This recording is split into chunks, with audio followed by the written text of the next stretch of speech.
This YouTube channel does not promote any violent, harmful, or illegal activities. All content provided by this channel is meant for an educational purpose only.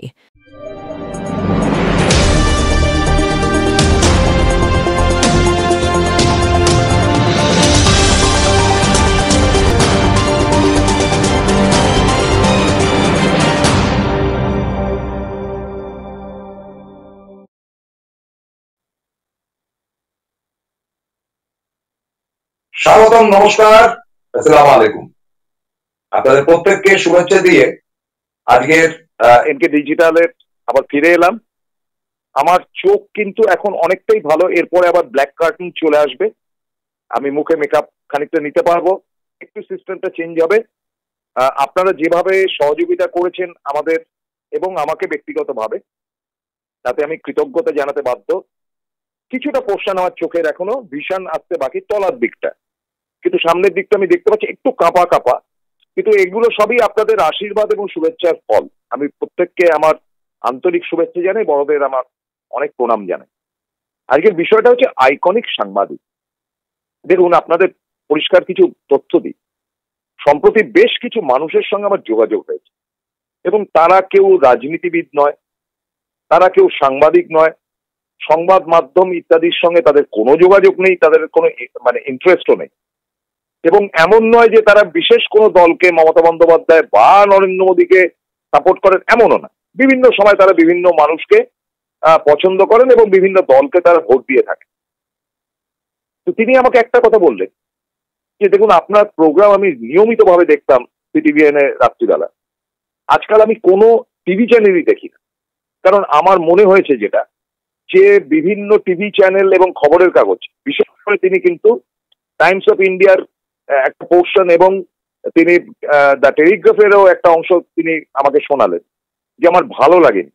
রীতিমতো পড়াশোনা করা qualified person, এবং এটা ভাবতে ভাবতে আমার মনে হলো যেটা, খোলাখুলি আমি আজকে চ্যানেল এবং পত্রিকাগুলোর নাম বলছি, যেটা আপনারা সহমত হতেই পারেন বা নাও হতে পারেন। একজন সাংবাদিক হিসেবে আমি একটি কথা বলছি না, আমি যেটা বলবো সেটা সম্পূর্ণ একজন পাঠক এবং দর্শক হিসাবে আমার বলবার অধিকার রয়েছে। আপনি ভাই একটা চ্যানেল খুলে বসে আছেন, আপনার চ্যানেলে ভালো বা মন্দ বলবার অধিকার অবশ্যই প্রাপ্য।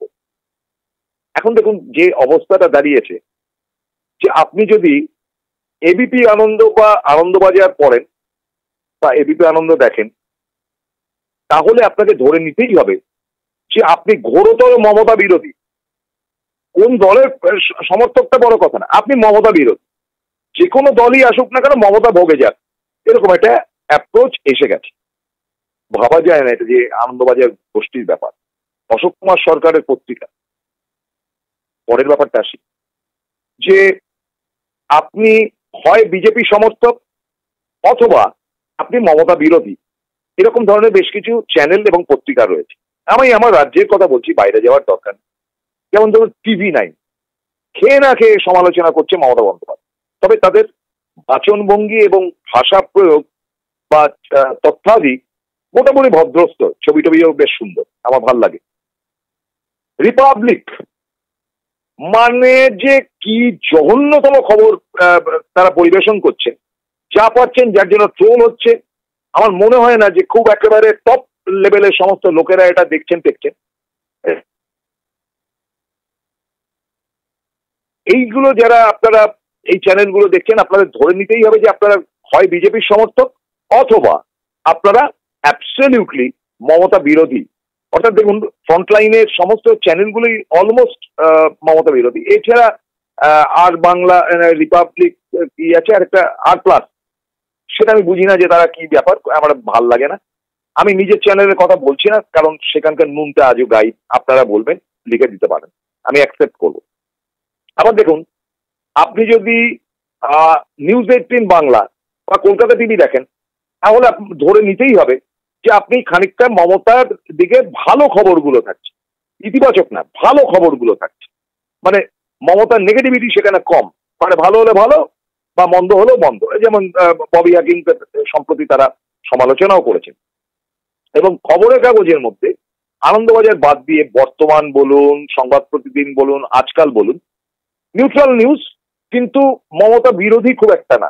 তার মানে বুঝতে পারছেন যে আমি দুভাগে ভাগ করে দিলাম। একটা হচ্ছে এ রাজ্যের ঘোরতর মমতা বিরোধী, একটা হচ্ছে গিয়ে মমতা বিরোধী। ঠিক আছে, নিউট্রাল, মমতাকে গালিগালাজ করবো না, বাট রাইট নিউজটা দেবো, মানে খানিকটা প্রো গভর্নমেন্ট। তো এই যদি হাল হকিকত হয় একটা রাজ্যের মিডিয়ার, তার থেকে তো নক্কারজনক ধিক্কারজনক কিছু হতে পারে না। তবে অনেকে আমরা আপনারা হয়তো আমাকে বলতে পারেন আপনি বা নিউট্রাল কিসে। এবং খোলাখুলি বলি, আমি নিজেকে সাংবাদিক হিসাবে খুব একটা বড় বড় ফাটবাজি করি না। আমি বাচন ভঙ্গিতে পটু, কারণ এই কাজটা আমি 26 বছর ধরে করে আসছি। আমি কথাবার্তা ভালো বলতে পারি, মানুষকে অ্যাট্রাক্ট করতে পারি। এক, কারণ আমি পলিটিক্যাল প্রোগ্রাম ছিল, বিভিন্ন প্রোগ্রাম করতে পারি, আগামী দিনে সেটা প্রমাণ পাবেন এই চ্যানেল। দ্বিতীয় ব্যাপার, যে আমি রাজনীতি থেকে সাংবাদিকতায় এসেছি। সাধারণত লোকে সাংবাদিকতা থেকে রাজনীতিতে, আমি রাজনীতি থেকে সাংবাদিকতায় এসেছি এবং আমি মমতার দলটা করতাম। এবং আমার প্রবল প্রচন্ড রাগ ছিল সিপিএম এর উপর। তারা খুব টর্চার করেছে ব্যক্তিগতভাবে আমাকে। চাকরিজীবী যাওয়ার পর আমাকে কার্যত, আমি নিউট্রাল হওয়ার চেষ্টা করেও আমি পুরোপুরি ভাবে অ্যান্টি সিপিএম হয়েছিল। পরবর্তী অধ্যায় অ্যান্টি বিজেপি তো বটে, কারণ বিজেপি দল যারা ধর্ম নিয়ে কারবার করে তাদের তো পক্ষপাতী না। স্বাভাবিকভাবে মমতাদির সঙ্গে রাজনীতি করেছি এবং তাকে ভালো লাগে, তাকে আমি তার পক্ষে আমি কথা বলি, স্বীকার করে নিচ্ছি। তার মানে আমরা প্রত্যেকেই কিছু না কিছু ধরে রাখছি। এখন কথাটা হচ্ছে যে আপনি সত্যিটা জানবেন কি করে, কে সত্যিবাদী, কে সত্যি কথা বলবে। দেখুন, একটা লিমিট থাকে। আপনাদের কতগুলো উদাহরণ দেব প্রথম অর্ধে, তারপর বিরতির পর বাকিটা বলবো। দেখুন, এই বাংলাদেশ নিয়ে, তার আগে আরজিকর নিয়ে যা নোংরামি টিভি চ্যানেলগুলো করেছে, এবং স্পেশালি একটি পত্রিকা, সেটাকে ধিক্কার না দিয়ে ঘৃণা করতেও আমার খারাপ লাগছে। এক পেশে খবর, এবং এটা যে বাংলাদেশেও জঘন্য খবর হচ্ছে। বাংলাদেশে ইউনেস্কো আমি একদম পছন্দ করছি না, কিন্তু তাদের তো কিছু করার নেই। তাদের মানে গভর্নমেন্টের আন্ডারে না থাকলে তারা খুন হয়ে যাবে। আমাদের তো সেটা না, আমাদের তো গণতান্ত্রিক দেশ। কিন্তু কিরকম একটা মোদি চামচা মার্কা সমস্ত মিডিয়াগুলো, মানে মোদিকে তেল মারতে হবে, তা নয়তো আমি ভোগের কাতায় যাব। এবং যেহেতু সিপিএম এবং বামেরা ভরপুর মমতা বিরোধিতা করে, ওই ডাক্তারি আন্দোলন করে এখন মোটামুটি ভোগের খাতায়, সুতরাং তাদেরকেও সমর্থন করা হচ্ছে। ওনার মোটের উপর মমতাকে যে করে খাটো করার একটা অপপ্রয়াস, ছোট্টখানি বলে এগুলো। তার কারণটা কি? কারণটাতে পরে আসছি, তার আগে বলি যে 16ই ডিসেম্বর ছিল বাংলাদেশের বিজয় দিবস।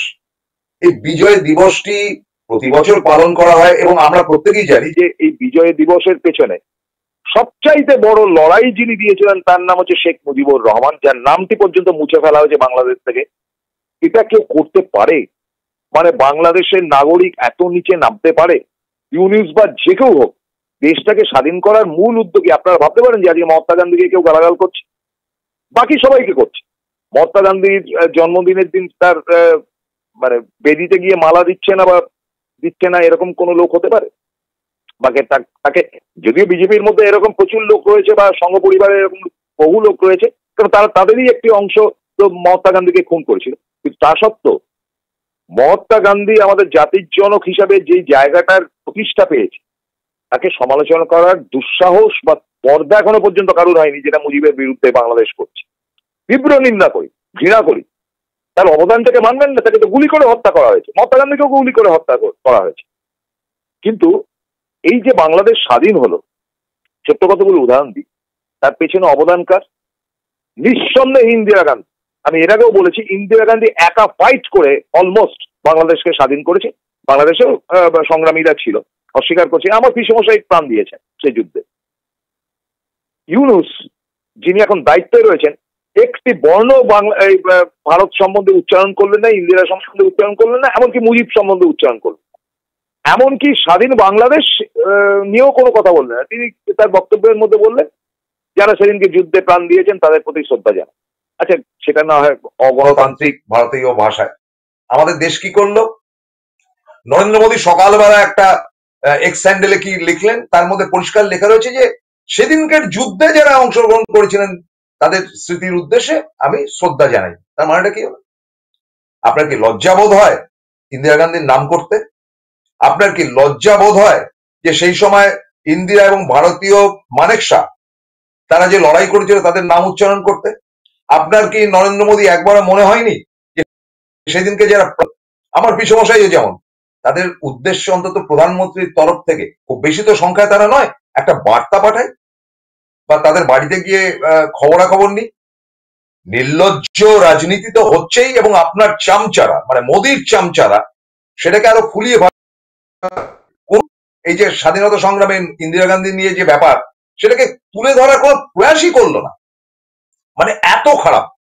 শুধু করলো নাই নয়, সেদিনকে পার্লামেন্টের ভাষণের মধ্যে ওই যে মহুয়া মৈত্রের পেছনে যে লেগেছিল ঝাড়খণ্ডের লোকটা অশিক্ষিত, কি জানি নাম, মানে ছোট লোক মার্কা কথাবার্তা বলে যে চশমা চোখে, যাই হোক নামটা মনে পড়ছে না, আপনারা লিখে দিন।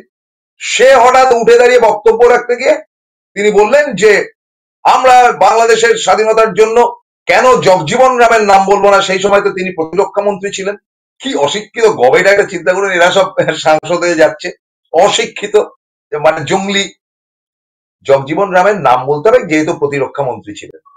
তাহলে আপনাদেরকে আমি বলি, ছোট্ট করে বলি, যে এই যে সম্প্রতি নরেন্দ্র মোদী দাবি করেছিলেন 2019-এ যে তিনি নাকি পাকিস্তানে চার্জ করেছেন, বম্বিং করেছেন ইত্যাদি ইত্যাদি। কোথায় সেটা তো রাজনাথ সিং এর নাম তো সেখানে উল্লেখ করা হয়নি। সমস্ত কৃতিত্ব তো নরেন্দ্র মোদী নিয়ে বেরিয়ে চলে গেছে। কিংবা বাজপেয়ীর আমলে যে যুদ্ধ হয়েছিল, কার্গিলের যুদ্ধ, কোথায় বাজপেয়ীর আমলে তো তখন জর্জ ফার্নান্ডেজ ছিলেন প্রতিরক্ষা মন্ত্রী, তার নাম কি করা হয়েছিল? করা হয়নি। বাজপেয়ী কৃতিত্বটা নিয়ে বেরিয়ে গেছে। যদি সেটাই সত্যি হয়ে থাকে, নরেন্দ্র মোদীর এত লজ্জা কিসে যে ইন্দিরা গান্ধীর নাম করতে পারবো না? ফলে তার মধ্যে যে একটা ঘৃণা এবং তাদের টোটাল দলের মধ্যে যে একটা অশিক্ষা, সেই অশিক্ষা আজকে সমস্ত চ্যানেলগুলোকে ঘিরে রেখেছে। এবং এই অশিক্ষার ফলে কি হচ্ছে, মোদীর দপ্তর থেকে বা কেন্দ্রীয় সরকারের থেকে বিস্তর টাকা এবং আজকে ব্যবসায় মারোয়ারি ব্যবসায় থেকে শুরু করে অশিক্ষিত কিছু ব্যবসায়ীর হাতে চ্যানেলগুলো চলে গেছে। চ্যানেলের মালিকরা এখন শিক্ষিত নয়, এবং চ্যানেলের মালিকরা মনে করে তাদের আন্ডারে যে সাংবাদিকরা কাজ করে তাদের চাকর বাকর শ্রেণী, মোটা মায়না পাচ্ছে, মানে 75 থেকে 5 লাখ অব্দি মায়না, একটু স্ট্যান্ডার্ড ইয়েদের। সুতরাং আমরা যেভাবে বলবো তোমরা খিস্তি মেরে যাও। আর পশ্চিমবঙ্গের ক্ষেত্রে কি হয় জানেন তো, পশ্চিমবঙ্গে যারা সাংবাদিকতা করে না, এই মুহূর্তে যারা সাংবাদিকতা করছে, 85% সাংবাদিক তারা তাদের কলেজ জীবনে এসএফআই করে এসছে। আজকে যে দেখছেন যারা মমতার সঙ্গে বলছে, নামটা উচ্চারণ করলাম না, খুব এখন ইদানিং মমতা করছে, তিনিও এসএফআই করা মাল, মানে মমতার মমতার মধ্যেও যিনি রয়েছে। মানে কংগ্রেস কালচার থেকে সাংবাদিকতাতে বোধহয় কেউ যায়নি, ওই আমি গেছি আর ঘোষ গেছে, সাম এক্সটেন্ট প্রবীর বিশ্বাসের নাম বলা যায়, কারণ প্রবীর বিশ্বাস একটু জাদরেল পার্টির সঙ্গে ওঠা বসা করেছেন এবং তাদের সঙ্গে ঘনিষ্ঠতা যথেষ্ট ছিল। কিন্তু ঠিক আছে, মমতাপন্থী ছিলেন, কিন্তু তিনি যে প্রোগ্রামগুলো ইদানিং করছেন তাতে মমতাপন্থী একবারও প্রমাণ হচ্ছে না। আমি ছিলাম, কুণাল ঘোষ তো ছিলেনই, কুণাল ঘোষ তো গুরুদেব লোক, আসছি তাদের প্রসঙ্গে। তাহলে ইন্দিরা গান্ধীর যে অবদান বাংলাদেশকে স্বাধীনতা দেওয়ার 1971 সালে, তার নামগন্ধ নরেন্দ্র মোদী করলেন না, এবং তার চামচারাও করলেন না, একটা ঘৃণা ছড়িয়ে দিল। বক্তব্য কে রাখলেন? প্রিয়াঙ্কা গান্ধী। বড় ভালো লাগলো যে অনেকদিন বাদে ইন্দিরার একটা প্রতিচ্ছবি তার মধ্যে পাচ্ছি, যেটা রাহুলের মধ্যে পাচ্ছি না। উচিত সোনিয়া গান্ধীর এবার তার মেয়েকে তুলে ধরা। একটা ছোট্ট বিরতি নিচ্ছি, তাহলে আইকনিক সাংবাদিক কারা বলবো তাদের নাম পার্ট পার্ট করে এবং কেন তারা আইকনিক। একটা বিরতি নিচ্ছি, ফিরছি খুব দ্রুত, সঙ্গে থাকুন। Welcome to the world of civil business. A Bengali business personality and the most successful business group, Roy Construction Group of companies, now coming Sarib, West Bengal. Mr. Anup Roy, the managing director of the Roy Construction Group company, ready to serve his native land, the mother Bengal.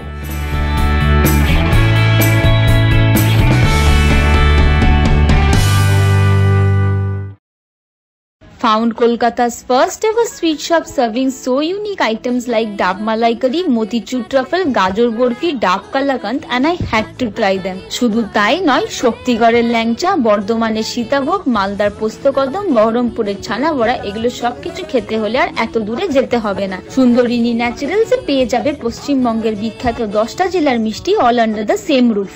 এদের best sellers কচি ডাবের শাঁস দিয়ে বানানো ডাব মালাইকারি আর কলা পাতায় মোড়া গুড়ের সন্দেশ পাতুরি আর আ মাস্ট ট্রাই।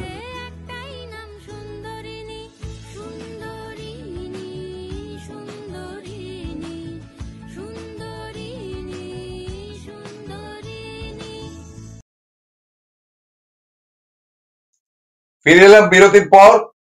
একদল তো সমালোচনার জায়গায় গেছি, এখন ব্যবসায়ীদের হাতে আপনারা সেই বিভিন্ন চ্যানেল যেগুলো রয়েছে সব ব্যবসায়ী জীবনে কোনোদিন সংবাদপত্র দূরস্থান মানে পেপারটা উল্টেও পড়েন এবং তাদের কাজ হচ্ছে কোটি কোটি টাকা কামানো।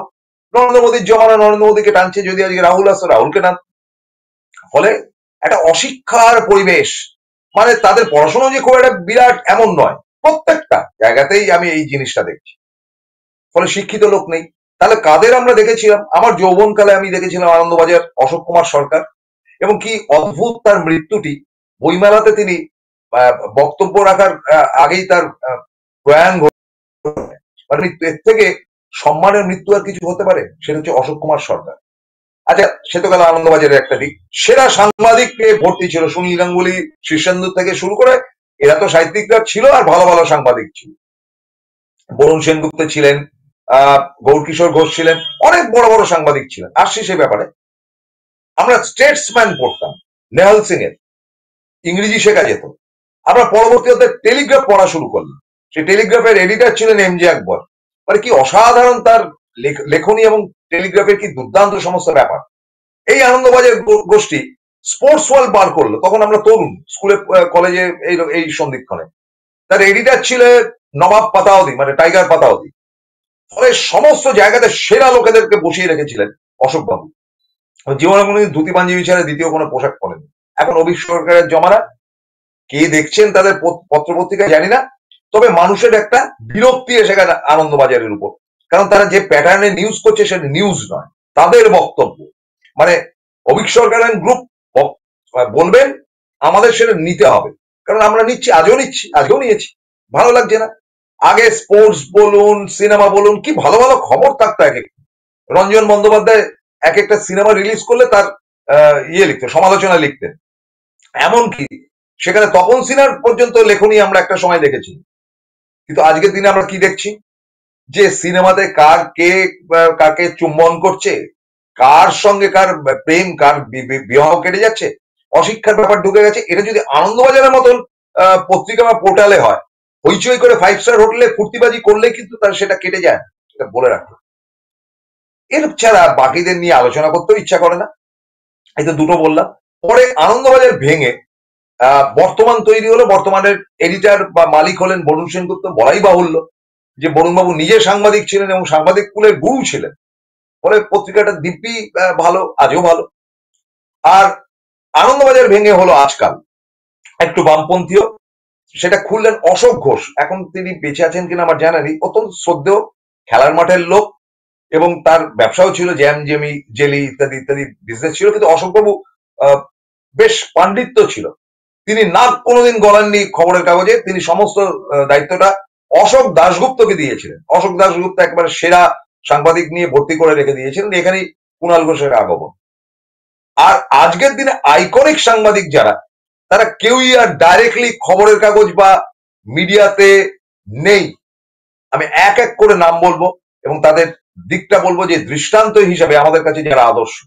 আমার প্রথম ব্যক্তির নাম হচ্ছে গিয়ে জয়ন্ত ঘোষাল। জয়ন্তদা বর্তমান থেকে শুরু করেছিলেন কিনা জানি না, ক্যারেক্টার। মানে তিনি যখন দিল্লিতে ছিলেন, তখন আমি একবার দিল্লিতে আমাদের তরফ থেকে একটা বার্তা নিয়ে যাই, এবং সেটা আমরা টিএন সেশনকে দিই যে আমাদের এখানে ভোটে জালিয়াতে হবে। পরবর্তী অধ্যায় জয়ন্ত ঘোষালের সঙ্গে দেখা করতে যাই, যে এটা আমরা একটা নিউজ যদি করে দেন। তিনি সঙ্গে সঙ্গে বলে, হ্যাঁ আপনার পাগলা, কলকাতা থেকে এসছেন। তিনি বসিয়ে চা খাওয়ালেন, আমাদের সঙ্গে বসে আড্ডা মারলেন, এবং বর্তমানে খবরটা হয়েছিল। একই সাথে দেবাশিস ভট্টাচার্য ছিলেন তখন আনন্দবাজারের ব্যুরো চিফ দিল্লি, তিনিও খবরটা করেছিলেন। আজকেও দেবাশিস বাবু রয়েছেন আনন্দবাজারে। আমার দ্বিতীয় চরিত্র, আচ্ছা এনার ব্যাপারটা বলি, স্পেশালাইজেশন বলি জয়ন্ত ঘোষালের। জয়ন্ত ঘোষালের সঙ্গে কানেকশন দুদিকেরই খুব ভালো ছিল। যেমন প্রণব মুখোপাধ্যায়ের বাড়িতে যদি উচ্ছে ভাজা এবং আলু ভাজা হতো, তাহলেও কিন্তু জয়ন্ত ঘোষালের নেমন্তন্ন থাকতো। জয়ন্ত ঘোষালকে তুই তুই করে ডাকতেন প্রণব বাবু। এবং একই সাথে লালকৃষ্ণ আদবানির একেবারে দ্বিতীয় সন্তান ছিলেন এই জয়ন্ত ঘোষাল। ফলে তখনকার দিনে বিজেপিতে অনেক প্রোগ্রেসিভ ছিল বাজপেয়ী আদবানি। বিজেপির অন্দরের খবর বা আদবানির অন্দরের খবর তিনি বার করে আনতে পারতেন, এত তার প্রতিষ্ঠা ছিল জয়ন্ত ঘোষালের। এবং জয়ন্ত ঘোষালের স্পেশালিটি ছিল তিনি ধীর স্থির তার কলম বেরোতো বর্তমানে। তার পরবর্তী অধ্যায়ে যেখানেই গেছেন তার লেখনীর মধ্যে কতগুলো ঘটনাবলীকে পরম্পরায় তিনি তুলে ধরতেন। সফট রাইটার ছিলেন। আজকে তিনি বিভিন্ন চ্যানেলে তিনি বক্তা হিসেবে আসেন, সাংবাদিক হিসাবে। তার বক্তব্য কিন্তু খুব সুস্পষ্ট এবং চেষ্টা করেন পারতপক্ষে তার সঙ্গে কানেক্টিভিটি বা কানেকশন যে সমস্ত বিখ্যাত লোকেদের ছিল তাদের রেফারেন্স দিয়ে। এবং আজকেও নরেন্দ্র মোদীর ঘরে কিন্তু শটান ঢুকে যেতে পারেন জয়ন্ত ঘোষাল। ফলে একজন আদর্শ সাংবাদিক তো বলতেই পারে। এবং মমতা বন্দ্যোপাধ্যায়ের একেবারে বাড়ির যে কোনো অনুষ্ঠানে আমন্ত্রিত থাকেন জয়ন্তদা, এবং জয়ন্তদাকে সম্প্রতি তো বঙ্গ বিভূষণ দেওয়া হয়েছে। কিন্তু জয়ন্ত ঘোষাল সমালোচনাটাও করতে ছাড়েন না। ফলে তার প্রতি আদর্শগতভাবে সেই জায়গায় আমার শ্রদ্ধা রয়েছে। আমার দ্বিতীয় চরিত্র তিনি হচ্ছেন রন্তিদেব সেনগুপ্ত। তিনি বর্তমানে ছিলেন, যখন জয়ন্ত ঘোষাল দিল্লি সামলাচ্ছেন তখন কলকাতায় চিফ রিপোর্টার ছিলেন রন্তিদেব সেনগুপ্ত। রন্তিদার সঙ্গে আমার আলাপ, আমাদের ক্লাবের তিনি প্রেসিডেন্ট ছিলেন চেনাচিত্রের, এবং নানান রকম অনুষ্ঠান যেটা হতো তিনি নিজে ফিজিক্যালি উপস্থিত হতেন। রন্তিদা হচ্ছে বামপন্থীয় পরিবারের ছেলে। সুনীল সেনগুপ্ত যিনি ছিলেন আমাদের বামফ্রন্টের আরএসপির নেতা, বিধায়কও হয়েছেন, লোকসভাতেও দাঁড়িয়েছিলেন, কিন্তু অজিত পাজের কাছে সামান্য ভোটে হেরে যান। সেই সুনীল সেনগুপ্তর ছেলে রন্তিদেব সেনগুপ্ত তুলোধনা করতেন এক একটা লেখাতে বামফ্রন্টের তথা জ্যোতিবাবুর তথা আর যারা যারা যে সময় এসছে, মানে ভয়ঙ্কর অ্যাটাকিং লেখা থাকতো রন্তিদা। রন্তিদা পরবর্তী হতে তিনি তো দু একবার বসেছেন ঠিকই, কিন্তু রাজনীতিতে যান, পরে রাজনীতি ছেড়ে আবার তিনি কিন্তু চলে এসছেন এবং একটা সংগঠনের সঙ্গে তিনি যুক্ত। কিন্তু রন্তিদার মানে লেখনী আপনারা কল্পনা করতে পারবেন না যে কি প্রচন্ড অ্যাটাকিং, অনেকটা মানে টি-20 ক্রিকেটের মতন তার লেখা বেরোতো। জয়ন্ত ঘোষাল বলুন বা রন্তিদা বলুন, এরা কিন্তু সারা সপ্তাহের মধ্যে সেরা নিউজটা নিয়ে তাদের কলম বেরোতো বর্তমানে। এবং পরবর্তী অধ্যায়ে জয়ন্ত দা তো আনন্দবাজারে যোগ দেন, আনন্দবাজারে তার প্রতিবেদন কিন্তু বেরোতো। আমার 3 নম্বর চরিত্র হচ্ছে কি সুমন ভট্টাচার্য। আনন্দবাজারের এডিটোরিয়ালে ছিলেন। সুমন ভট্টাচার্য কিন্তু তথ্য ভিত্তিক লেখা লিখতে ভালোবাসতেন। মানে আজকে এটা হয়েছে, আচ্ছা এটার সঙ্গে ওটা কানেকশন করতেন, ওটার সঙ্গে ওটা কানেকশন করতেন। এবং মানে ওনার স্পেশালিটি হচ্ছে কি বিদেশের সঙ্গে, ফরেন কান্ট্রির সঙ্গে আমাদের রাজনীতি কোথায় যোগ রয়েছে এবং কোথায় বিয়োগ রয়েছে সেগুলো তিনি তথ্যাদি তিনি পরপর তুলে ধরতেন। এবং সুমনদা কিন্তু খুব কারেন্ট অ্যাফেয়ার্স এর উপর লিখতেন। মানে আজকে ধরুন বৃহস্পতিবার কোনো ঘটনা ঘটলো, দেনান্দার রাত্রিবেলা তিনি কলম নিয়ে বসে গেলেন, পরের দিন খবর ছেপে বেরিয়ে গেল। আর সুমন বাবুর আরেকটা যেটা গুণ ছিল, তিনি কিন্তু মানে ডিস্ট্রিক্ট টু ডিস্ট্রিক্ট ঘুরতেন, গ্রাসরুটের সাংবাদিক ছিলেন। আজকে তো অনেক বড় জায়গায় গেছেন, বিভিন্ন টিভি চ্যানেলে তাকে দেখা যাচ্ছে। ভেরি নিউট্রাল পার্সন, খুব একটা পরোয়া করে না। আমি মমতা বন্দ্যোপাধ্যায়ের বাড়িতে কোনোদিন সুমন ভট্টাচার্যকে দেখিনি, প্র্যাকটিক্যালি যেটা ফ্যাক্ট। আবার বিজেপি অফিসেও দিয়ে তিনি ঘুরে বেড়াচ্ছেন, এমনও তাকে দেখি। তিনি তার মেজাজে এখন ইউটিউবে কাজ করছেন। এরকম প্রতিষ্ঠিত একজন সাংবাদিক হচ্ছেন সুমন ভট্টাচার্য, আগামী দিনে এখানেও দেখতে পাবে। আমার 4 নম্বর চরিত্র, তিনি রাজনীতির লোক, এবং আমি এবং প্রবীরবাবু বলি যে আমরা গুরুদেব লোক। তিনি অ্যাবসলিউটলি তৃণমূলের মুখপাত্র, তার নাম কুণাল ঘোষ। কিন্তু আমি যে কুণাল ঘোষকে দেখেছি বা পড়েছি, আমরা যখন রাজনীতি করতাম, কুণাল ঘোষের লেখা সংবাদ প্রতিদিনে নিয়মিত বেরোত, অত্যন্ত কড়া ভাষায় লেখা, সমালোচনা থাকতো। সব রাজনৈতিক দলকে কিন্তু কুণালদা সমালোচনা করতেন, এবং তার সঙ্গে মানে কানেকশনটা খুব ভালো ছিল। ওয়েস্ট বেঙ্গলের উপর বেসিক্যালি তিনি নিউজ করতেন, বুদ্ধবাবুর সঙ্গে কানেকশন ভালো ছিল, জ্যোতিবাবুকেও একদম পার্সোনালি চিনতেন, কুণালকে সবাই চিনত। কুণাল অনেকটা মানে কি বলা যায়, কুণাল অনেকটা ক্রিকেটের কি বলা যায়, বলা যেতে পারে জসপ্রীত বুমরা, মানে যখন নামলেন তখন পরপর উইকেট নিয়ে যাবেন, বিধ্বংসী বোলারের মতন। এবং কুণাল বাবু কিন্তু বামফ্রন্টের ভালো কাজটাও লিখেছেন, আবার বামফ্রন্টের সমালোচনাও তুলে ধরা করেছেন। আমার যতটুকু শুনেছিলাম বুদ্ধবাবুর সঙ্গে একবার সফর সঙ্গী হয়েছিলেন, বুদ্ধবাবু পছন্দ করতেন তাকে। কিন্তু যে মুহূর্তে নন্দীগ্রাম এবং সিঙ্গুরের ঘটনা ঘটলো, কুণাল বাবু পুরো পাল্টে গেলেন এবং তার কলমে তখন বিষ ভরে তুলো ধরা করতে আরম্ভ করলেন। এবং তার লেখার তখন ভিউ বাড়লো, সংবাদ প্রতিদিনের বিক্রি বাড়লো, ইত্যাদি ইত্যাদি করতে করতে করতে করতে একেবারে শিখরে চলে গেলেন সেরা সাংবাদিকদের মধ্যে। কুণাল বাবুর একটা গুণ ছিল, কুণাল বাবু প্রথম এই চারজনের মধ্যে প্রথম ব্যক্তিত্ব যিনি কিন্তু টেলিভিশন অনুষ্ঠানও করতেন। এবং আমাদেরই আরেকটি চ্যানেলে তিনি নিয়মিতভাবে রাজনীতি অনুষ্ঠান করতেন, ভালো বক্তা ছিলেন। এটা প্রত্যেকেই ভালো বক্তা, সুমন ভট্টাচার্য ভালো বক্তা, জয়ন্ত ঘোষালও ভালো বক্তা, গ্রন্থিতা কম্পারেটিভলি কম বসেন কিন্তু ভালো বক্তা। কিন্তু এদের মধ্যে কুণাল সেরা। সেই কুণাল ঘোষকে আমাদের এই দমদম পার্কে 2011-তে মমতা বন্দ্যোপাধ্যায় প্রচার করতে এসেছে, তখন তিনি মুখ্যমন্ত্রী নন। তার হঠাৎ কি মুড উঠলো, তিনি বলেন যে আমি বক্তব্য রাখবো না, কুণাল রাখবে। কুণাল দা কিছুটা ব্যবচাকাকে অসাধারণ একটা বক্তব্য রাখলেন। আর কুণাল ঘোষের সব থেকে বড় গুণ ছিল যেটা, তিনি মমতা বন্দ্যোপাধ্যায়ের অত্যন্ত ঘনিষ্ঠ ছিলেন এবং মমতা বন্দ্যোপাধ্যায় যেখানে যেতেন কুণাল ঘোষকে সঙ্গে করে নিয়ে যেতেন, তার উপর সে বিশ্বাস ভরসা ছিল। এবং কুণাল ঘোষের যেটা গুণ ছিল, কুণাল ঘোষ কিন্তু অন্য কোনো সাংবাদিকদেরকে খাটো করতেন না। আমরা বিভিন্ন সময় বিভিন্ন সফরে গিয়ে দেখেছি কুণাল ঘোষ, খাওয়া হয়েছে, খেয়ে নিন, আগে যান, চট করে খেয়ে নিন, থাকবেন কোথায়, থাকার ব্যবস্থা, এই কাজগুলো কিন্তু অন্য কারোর কাছ থেকে আর কোনোদিন ভবিষ্যতে পাইনি। এমন লোক এখন মমতা বন্দ্যোপাধ্যায়ের সঙ্গে ঘোরে যে 2 মিনিট মমতা বন্দ্যোপাধ্যায়ের সঙ্গে কথা বলতে গেলে তাদের রাত্র জ্বালা হয়। একদম সরাসরি সমালোচনা করে বলছি, তাদের কোয়ালিটির, কুণাল ঘোষের কোয়ালিটি তাদের ধারে কাছেও নেই। সেই কুণাল ঘোষকে জীবনে তারপর একটা ঝড় ঝাপটা গেল, তিনি কিন্তু তৃণমূলটা ছাড়েননি এবং তিনি তৃণমূলে ফিরে এসে তিনি কিন্তু তৃণমূলের মুখপাত্র হলেন, সম্পাদক হলেন ইত্যাদি। আজকে তিনি প্রত্যেক দিন অলমোস্ট তাকে বিভিন্ন চ্যানেল গিয়ে তার বাইট নেন। আদর্শগত ভাবে কুণাল ঘোষ একেবারে যে ঘটনাটি ঘটেছে, যেটি দলের মুখপাত্র হিসেবে যতটুকু বলা দরকার, কুণাল ঘোষ সেটাই বলেন। এবং কুণাল ঘোষের ব্যাপার নিয়ে আমি একদিন একটা এপিসোড করব এবং কুণাল বলে, সেটা দেখবেন। কুণাল ঘোষের বক্তব্যটা হচ্ছে, কুণাল ঘোষের সামনে যে সাংবাদিকরা থাকে ভ্যারাইটি কোয়েশ্চেন, কেউ বলছে কলেজে ওই হয়েছে, কেউ বলছে নন্দীগ্রামের ভোটে জিতেছে, কেউ বলছে লোকসভায় আজকে যাচ্ছে, প্রত্যেকটা উত্তর কিন্তু কুণাল ঘোষ দিয়ে যাচ্ছেন। সাধারণত সাংবাদিক সম্মেলনে এভাবে হয় না, কিন্তু কুণাল ঘোষ সেটা করছেন। কিন্তু কুণাল ঘোষকে আদর্শগতভাবে কোথায় আমার ভালো লাগে, সেই মুহূর্তে আবার সংবাদ প্রতিদিনে এসে তিনি তার কলম বা পেপারটা দেখছেন বা লেখাটা বেরোচ্ছে, সেখানে কিন্তু প্রয়োজনে দলের সমালোচনাটাও রয়েছে এবং তিনি সেটা দেখছেন। আবার জাগো বাংলাতে যখন যাচ্ছেন, তখন জাগো বাংলার যে ট্রেন, মানে একটা পলিটিক্যাল নিউজ পেপারে যেটা হওয়া উচিত, সেটাও কুণাল ঘোষ দেখছেন। ফলে আমি আরো অনেকের নাম বলতে পারব, আমি খালি দুটো কথা বলি। বিশ্বাস একটা নাম, বিগ ফিগার, অনিকেত চট্টোপাধ্যায় একটা নাম, both of them highly qualified এবং নিয়মিতভাবে তারা খবরাখবর রাখেন এবং নিউজ করছে। দীপক ব্যাপারী খুব ভালো কাজ করছে। কিন্তু একটা ব্যাপার বাস্তব, যে আমাদের ডিজিটাল ওয়ার্ল্ড যত দ্রুত উঠে আসবে, তত মানুষ কিন্তু সংবাদটা পড়তে পারে। আইকনিক সাংবাদিক তাদেরকেই বলে যারা সত্যিটা আপনাকে বলবে এবং অন্তত পক্ষে বাস্তব ঘটনা। যেমন আমরা একেবারে শেষ প্রান্তে এসে বলি যে সম্প্রতি ববি হাকিমের একটা লুজ স্টক হয়ে গেছে, যদিও সেটা একেবারেই মুসলিম সমাজের মাঝখানে তিনি বক্তব্য রাখতে গিয়েছিলেন।